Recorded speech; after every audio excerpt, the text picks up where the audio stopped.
बिस्मिल्लाहिर्रहमानिर्रहीम अस्सलाम वालेकुम। Welcome back to my channel and welcome back to another video. कैसे हैं आप सब? उम्मीद है कि सब ठीक होंगे। बहुत सारी दुआएं आप सब लोगों के लिए कि जो कोई भी मुझे जहाँ कहीं से भी देख रहा है ना, अल्लाह पाक उन सबको बहुत सारी खुशियाँ दे, सेहत वाली सलामती वाली ज़िंदगी दे।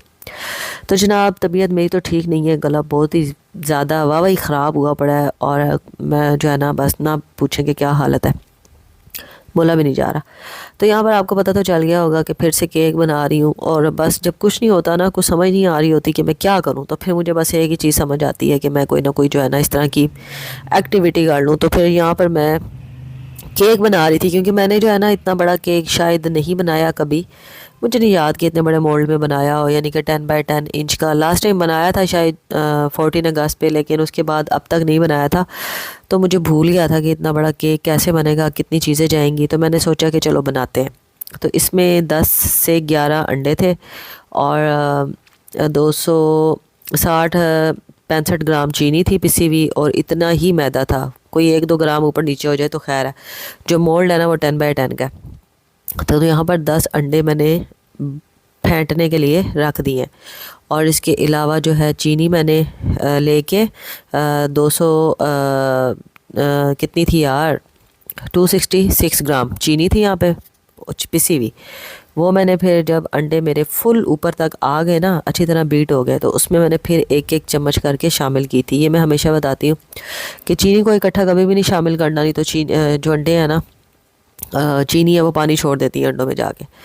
तो बस सिंपल इतना ही काम था। फ़िलहाल 11 अंडे और 266 ग्राम चीनी मैंने अच्छी तरह से फेंट ली है। उसके बाद मैंने इसमें इतना ही मैदा, जितनी चीनी थी ना इतना ही मैदा लेके, और उसको मैंने 2 दफ़ा करके शामिल किया है। लोग स्टैंड मिक्सर में लगा के भी कर लेते हैं, लेकिन उससे ये होता है कि जो मैदा होता है ना वो नीचे बैठ जाता है और केक आपका हार्ड हो जाता है। तो मैं उतार के ना फिर मिक्स करती हूँ। ज़्यादातर मैदा जो है ना हल्के हाथ से फोल्ड करना होता है और एक ही साइड पे करना होता है, दोनों तरफ नहीं घुमाना होता, एक ही साइड पे।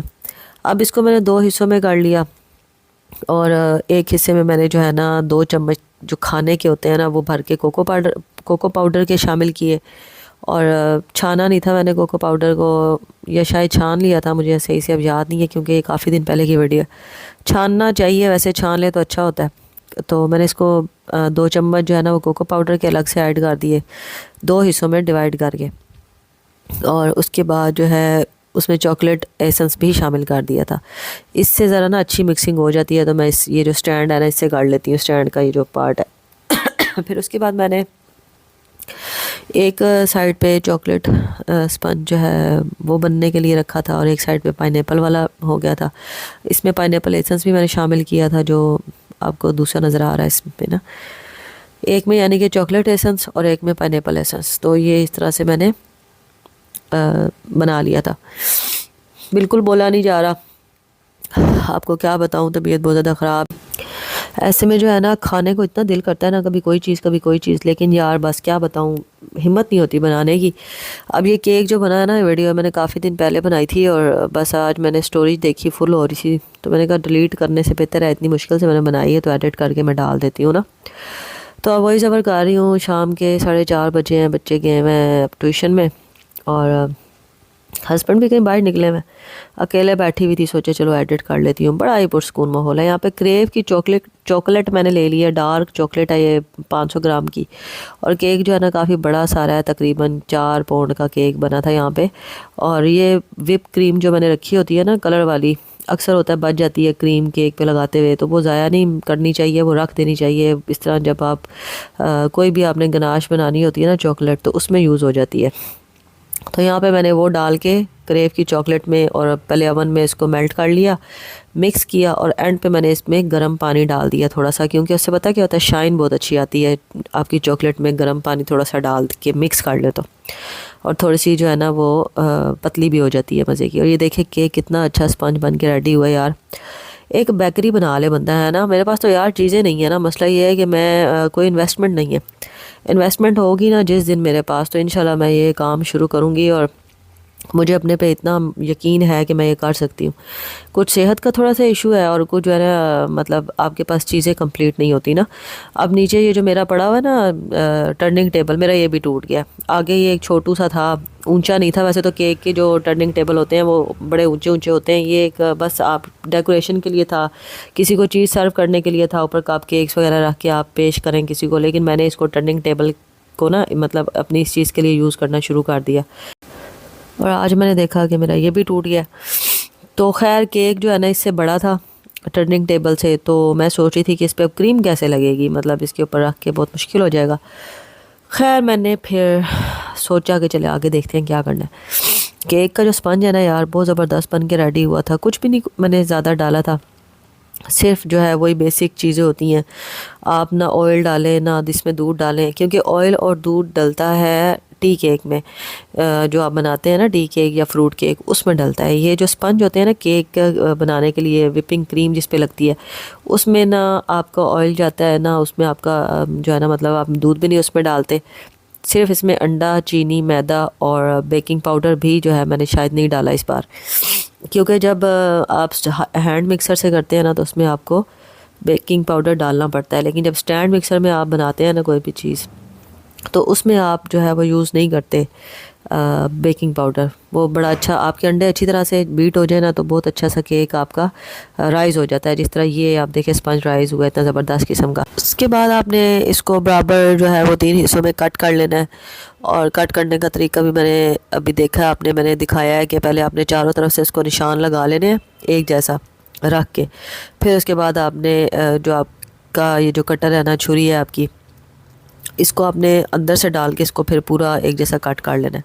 पहले चारों तरफ से निशान लगाना ज़रूरी होते हैं। अब देखा आपने ये जो मेरा टर्निंग टेबल टूटा हुआ है, अलग नीचे वाला हिस्सा अलग हो गया और ऊपर की प्लेट अलग हो गई है, लेकिन गुजारा चलेगा। उसके बाद मैंने यहाँ पर ना क्रीम लगाना शुरू करनी है। अब तो क्रीम लगाने से पहले इसको जो सोक करना है ना वो करना है इस तरह से। आपके पास कंडेंस्ड मिल्क होगा, नहीं है तो ले लें भाई। तो आपने कंडेंस्ड मिल्क थोड़ा सा लेना है, उसमें आपने खुला मिल्क डाल लेना है, मझ का, गाय का, और वो नॉर्मल टेम्परेचर पे होना चाहिए। नॉर्मल मतलब चाहे फ्रिज वाला हो चाहे नॉर्मल हो, मतलब बहुत ज़्यादा बर्फ़ नहीं लेना, नॉर्मल। उसमें आपने थोड़ी सी चॉकलेट शामिल कर देनी है जो आपने गनाश बना के रखी हुई है, और उसके बाद आपने उसको मिक्स करना है अच्छी तरह से। उससे आपने स्पंज को सोक करना है, ठीक है।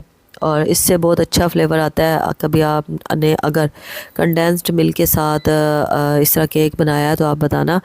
पहले मेरा इरादा था कि चॉकलेट वाली साइड पे सिर्फ डालूँगी और दूसरी साइड पे कुछ और ऐड करूँगी, लेकिन यार मेरी ना तबीयत बहुत ज़्यादा ख़राब हो गई थी बस इतना सा काम कर गई। मैंने क्या काम करने हैं यार, मेरा जो है ना मेरी हालत बिल्कुल गैर हो जाती है अगर मैं 8-9 बजे से ज़्यादा जाग लूँ। पता नहीं मेरा तो स्टैमिना ही अब यार थोड़ा सा और रह गया। मतलब कि पहले ये होता था मैं 10, 11, 12, 1, 2 बजे तक भी जो है ना वो कुछ ना कुछ करती रहूँ तो मैं थकती नहीं थी, मुझे चक्कर नहीं आते थे, मेरी हालत ख़राब नहीं होती थी। लेकिन अब तो ये आलम है कि 9 बजे से ऊपर टाइम जाता है और मेरी हालत ख़राब हो जाती है। तो यहाँ पर जो है मैंने जो विप क्रीम थी ना वो ले लिया है, और 2-4 ब्रांड आती हैं, एक विप के नाम से, एक ओके के नाम से आती है, और एक वो खैर इतनी अच्छी नहीं है। चले ये 2 ही बहुत अच्छी हैं। अगर आपको किसी भी बेकरी से मिल जाए ना, बेकरी पे जाके आप उनसे कहें कि विप क्रीम जो केक पे लगती है वो दें तो उनके पास होती है। हमारे शहर में आ गई है जहाँ पे कुछ नहीं था, तो आप लोग तो बड़े शहरों में रहते होंगे जो मेरे बहन भाई, उनको तो आसानी से मिल जाएगी ना। तो ये केक पे लगाने वाली अलग होती है क्रीम। इसमें थोड़ा सा मैंने चॉकलेट को ऐड किया है और थोड़ा सा कैरेमल सॉस जो होती है उसको, और बहुत अच्छा इससे भी फ्लेवर आया। ये फ़र्स्ट टाइम ही दोनों मैंने इकट्ठा करके लगाई हैं। जो सॉस है ना क्या कहते हैं यार इसको, तो मेरा तबीयत इतनी ख़राब है मुझे समझ ही नहीं आ रहा। तो खैर यहाँ पर इन दोनों को इकट्ठा करके आपने लगा देना है। पाइनएप्पल के पीसेस मर्ज़ी है शामिल करना है तो करें, नहीं तो ज़रूरी नहीं है, उसके बगैर भी अच्छा बन जाता है। तो पड़ा हुआ था मैंने इसलिए ऐड कर दिया है। और उसके बाद फिर ये 3 लेयर्स में कट हुआ था और 3 लेयर्स इसकी बन चुकी हैं। अब जनाब जब ये टाइम आया ना, बच्चों ने शोर करना शुरू कर दिया, भूख लगी है, भूख लगी है। माँ तो हमें रोटी नहीं दे रही क्योंकि गैस चली जाती है हमारे एरिया में कभी 9 बजे से पहले 8:30 बजे तक कभी कोई, और यहाँ पर 9 बजने में 10-15 मिनट थे। और मुझे पता था गैस जाने वाली है और बहुत बुरे हालात होने वाले हैं, बच्चों ने तो रोला मचा देना है और ऊपर से उससे भी ज़्यादा बुरी हालत मेरी अपनी हो जानी है चक्करों से। तो मुझे यहाँ पे बहुत जल्दी पड़ गई ना, मतलब मैंने जो सोचा था कि ऐसे बनाऊँगी वैसे मैं तो तंग आ गई बस बच्चों के शोर से और अपने चक्करों से। तो मैंने यहाँ पर सिंपल जो है ना इसको क्रीम से कवर कर दिया, क्योंकि अब यहाँ पर मेरी बात हो चुकी थी। क्योंकि मेरा किचन है बहुत छोटा सा, आप लोगों ने देखा ही होगा, ये जो आपको सामने जगह नज़र आ रही है बस इतनी सी जगह, फ्री स्पेस जो है ना वो इतनी सी है, बाकी पूरे किचन में कुछ ना कुछ फैला होता है, बर्तन पड़े होते हैं, जगह नहीं है इतनी। तो एक साइड पे बर्तनों का ढेर लग जाता है। और जो सिंक है ना मेरी, यार सबसे बड़ा मसला मेरे घर की सिंक है वो टेढ़ी है, और उसकी वजह से मुझे जो है ना पट्ठों के मसाइल हो गए हैं यार, मेरे पट्ठे खींचने लग गए हैं। सारी बीमारियां मुझे ही, अल्लाह माफ़ करे, तोबा तोबा कैसी बातें करती हूँ, लेकिन यार ये हकीकत है। सिंक टेढ़ी हो ना तो बाजू आपके मतलब ऊपर हवा में आपको करके बर्तन धोने पड़े ना तो आपके बाजू ख़त्म हो जाते हैं। मेरे तो कंधे ख़त्म हो गए हैं, सिंक टेढ़ी लगी हुई है। मैं आपको किसी दिन स्पेशल दिखाऊंगी, फिर आपको अंदाज़ा होगा। तो मैं कोई भी यहाँ पे काम एक्स्ट्रा कर लूँ ना इस तरह का, तो मेरे लिए बहुत ज़्यादा फटीक हो जाती है। बर्तन धोने एक अजाब हो जाता है, फिर चीज़ें समेटना एक अजाब हो जाता है। लेकिन बस शौक़ की वजह से मैं कुछ ना कुछ फिर लगी रहती हूँ। फिर बर्तन मैं अगले दिन उठ के धो लेती हूँ, क्योंकि मेरे में इतनी हिम्मत ही नहीं होती रहती कि मैं केक भी बनाऊँ और फिर उसी टाइम सब समेट के सोऊँ। ये मैं सब करती रही हूँ एक टाइम तक, अब नहीं होता यार, पता नहीं क्या होता जा रहा है। तो उसके बाद मैंने यहाँ पर वो जो गनाश बनाई हुई थी ना, उससे मैंने कवर कर दिया है। और ये मैंने ना उस बॉटल में डाल के चॉकलेट को इस पे लगाया है ताकि एक जैसी लगे, ज़्यादा कम ना हो। उसके बाद आज यहाँ पर फूल बना रही थी, हालांकि मीटर मेरा घुमा हुआ था, लेकिन इसके बावजूद मेरा दिल किया तो फूल बनाऊँ, फ्लावर्स बनाऊँ। तो फिर मैंने जो है ना क्रीम के बनाने शुरू किए, लेकिन मेरे पास ये जो नीचे जिस पे फ्लावर बनता है ना, ये छोटी है, तो इसकी वजह से छोटे छोटे से बनते हैं जो मज़ा नहीं आता। फिर तो बड़े बनाऊँ तो वो बाहर निकल आते हैं, तो अच्छे नहीं लगते। अब जो है ना केक बनाने के लिए बहुत सारी चीज़ें आ गई हैं, बहुत सारी चीज़ें। एक दो पेज हैं इस तरह के पाकिस्तान में, कराची के मतलब एक बेकरी है, वो बना के बैठे हैं पेज, और माशाल्लाह उनका काम भी बहुत चलता है। तो उनके पेज पे जाके मैंने देखा, और बहुत सारी चीज़ें, बल्कि आपको मैं मज़े की बात बताऊं, ऐड टू कार्ट भी की। और जब मतलब कि जो मुझे ज़रूरत की लगी कि हाँ ये चीज़ें हों तो मैं काम कर सकती हूँ, तो वो चीज़ें जब मैंने ऐड टू कार्ट की तो वो जनाब तकरीबन 30-35-40 हज़ार का वो सामान बन गया। मैं सिर्फ देख रही थी कि कितने का बनता है, तो वो बहन इतने का बना, बहन भाई इतने का बना। तो मतलब इतनी चीज़ें, मतलब इस चीज़ में वैरायटी इसमें भी आ चुकी है। मतलब जो इसके बॉक्स होते हैं, जो आप कार्ड बनवाते हैं अपने नाम के और मतलब पब्लिसिटी करने के लिए, और जो डेकोरेशन की चीज़ें होती हैं, स्प्रिंकल्स होते हैं और मोल्ड होते हैं, फॉन्डेंट का काम आप करते हैं, वो चीज़ें होती हैं। और मतलब बहुत सारी चीज़ें मतलब उस वेबसाइट पे देखने को मिलती हैं। तो मैं तो देख के यार बस 3-4 दफ़ा ये काम मैंने किया, ऐड टू कार्ट किया और मज़े लिए बैठ के। जब मैं फ़ारिग होती थी ना, मैं ये काम करती थी कि चलो यार देखते हैं क्या क्या चीज़ें हैं और क्या रेट होगा इनका। तो यहाँ पर बातों बातों में केक बन गया। और केक जो है ना, मैंने जैसा कि आपको बताया घर के लिए बनाया था। तो यहाँ पर मैंने ये भी आपको बताया कि गैस जाने वाली थी, तो जैसे ही केक बना गैस चली गई और बच्चों ने कहा अब खाना, मैंने कहा खाना पीना ख़त्म, अब यही केक खाओ। और उसके बाद बच्चे फिर खुश हो गए कि चलो, वैसे मैं इसको 1-2 दिन बाद कट करती तो और ज़्यादा मज़े का हो जाता, लेकिन ये बिल्कुल फ्रेश कट किया था तो बच्चे खा के खुश हो गए थे। और ये पहला पीस तो मैंने खुद ही खाया था भाई, इतनी मेहनत की है और बनाने में, और इतना गंद मैंने मचाया। किचन की हालत तो मैंने आपको दिखाई नहीं ना, अगर मैं वो आपको दिखाती आपने तौबा तौबा करनी थी। तो यहाँ पर केक बन के रेडी हो गया और मैंने खा भी लिया, बच्चों को भी खिला दिया। और उसके बाद जो है ना बस सो गए थे चीज़ें समेट के, क्योंकि मैं जैसे ही मैं ये काम कर रही थी, केक बना रही थी, साथ साथ बच्चों को धमकियाँ भी लगा रही थी कि 5 मिनट हैं तुम सब लोगों के पास, जल्दी से ना चीज़ें वाइंड अप कर दो, मुझे चक्कर आ रहे हैं। वही बात है ना कि एक ज़माना था जब मैं बहुत जागती थी और अब मेरे से जागा ही नहीं जाता। 9 बजते जाएँ मेरी हालत ख़राब हो जाती है। और अच्छी बात भी यही है, सोना टाइम से चाहिए, और ये चीज़ बड़ी ज़िंदगी में लेट आकर समझ आई है। और जो लोग नहीं सोते ना टाइम से, यार उनको मेरा मशवरा है, एक ज़िंदगी का एक्सपीरियंस है, आप लोग समझो इस चीज़ को कि टाइम से सोना और टाइम से उठना ये बहुत बड़ी चीज़ है आपकी सेहत के लिए। ये कितना ज़रूरी है आप लोगों को भी अंदाज़ा नहीं होगा, आगे जाके अंदाज़ा होगा। मैं वही हूँ कि जो मतलब मैं सुबह कर देती थी, ऐसा मैं जागती थी कि सुबह हो जाती थी। और अब वही हूँ कि जिससे 9 बजे के बाद जागा भी नहीं जाता। अच्छा जी, तो अब जो है ना जाते जाते कुछ अच्छी बातें कर लेते हैं, और अच्छी बातें हम करते हैं तहज्जुद के हवाले से। तहज्जुद जो है ना बहुत अफजल इबादत है, आप सभी को पता है।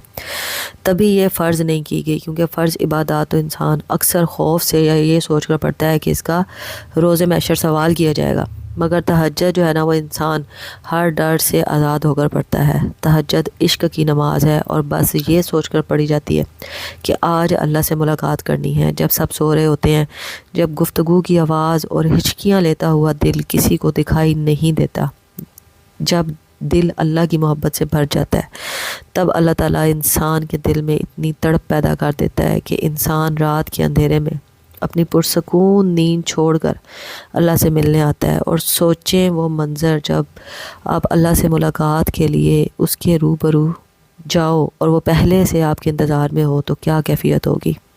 है ना कमाल की बात। सारा जहान मोहब्बत के रंगों में ढल जाएगा और हर चीज़ मौजज़ा लगेगी, और अल्लाह की मोहब्बत से दिल यूं भरपूर होगा कि जैसे सुकून से अभी जान निकल जाएगी। तभी तो सबसे लाडली इबादत है तहज्जुद, और इस तहज्जुद और इस इबादत तक पहुँचने वाला अल्लाह का सबसे लाडला बंदा है। और बताओ फिर जब लाडला इंसान अल्लाह से कुछ फरमाइश करता है, उसका बंदा जब उससे कोई फरमाइश करता है, तो इसकी फरमाइश को रद्द करने की गुंजाइश कहाँ बाकी रहती है। तहज्जुद को आते हैं सारे हुनर अल्लाह को मनाने के। तहज्जुद वो आखिरी मरहम है जिसके बाद ना कोई ज़ख्म सताता है और ना कोई गम रुलाता है। नींद कुर्बान करके जब रोती हुई आँखें अल्लाह को मनाती हैं, तो ख्वाब हकीकत बन जाते हैं और ताबीरें कुन में बदल जाती हैं। तो आज की वीडियो मेरी यही है। उम्मीद है कि आप लोगों को अच्छी लगी होगी। अच्छी लगी हो तो चैनल को सब्सक्राइब करके जाइएगा, लाइक नहीं किया तो लाइक भी कीजिएगा, कमेंट नहीं किया तो कमेंट भी कर ही दीजिएगा। तो जनाब आज का व्लॉग मेरा यही था, ख़त्म हो गया है। बहुत शुक्रिया आप सब लोगों का देखने का। तो इसको देखकर आपके मुंह में पानी आ रहा है कि नहीं आ रहा। बस यार सर्दियाँ गुजर ही चुकी हैं आधी तकरीबन, और ये जो मज़े हैं ना ये भी ख़त्म होने वाले हैं। सर्दियों में आपको पता है ये चीज़ें अच्छी लगती हैं। एंड पे आके मेरी आवाज़ में थोड़ी गर्म जोशी नहीं आ गई, क्योंकि ये जो क्लिप मैं मतलब ये वॉइस ओवर जो मैं कर रही हूँ ना, ये मैं बिल्कुल मतलब मगरिब की अज़ानों के बाद कर रही हूँ, और यहाँ पे मैंने अभी गर्म पानी पिया है थोड़ा सा, तो मेरी आवाज़ बड़ी मज़े की थोड़ी सी ठीक हो गई है। तो मैंने कहा चलो वीडियो का एंड कर लेते हैं। यार ये तो हैं हमारे व्लॉग हैं, 10 दफ़ा तो वॉइस ओवर करना पड़ता है रोक रोक के, कोई सुबह कोई दोपहर कोई शाम, तब जाके वीडियो कंप्लीट होती है। ये व्लॉगिंग हमारे पास की बात है सही, लेकिन फिर भी हम देखें कुछ ना कुछ जुगाड़ हमने लगाया हुआ है अपने मतलब चैनल को चलाने के लिए। तो यार बस आज का व्लॉग यही है, ठीक है। तो अपना बहुत सा ख्याल रखें। यहाँ पे देखें ना उस्मान साहब पता नहीं क्या कर रहे थे, वो एक कतरा गिरने के इंतजार में थे, जो कि गिर के ही नहीं दे रहा था। आखिर मैंने खुद ही खींच लिया, मैंने कहा ना ये गिरना है और ना मेरी वीडियो ख़त्म होनी है। तो जनाब अपना बहुत सा ख्याल रखें, दुआ में याद रखें, बहुत सारा प्यार। अल्लाह हाफिज़।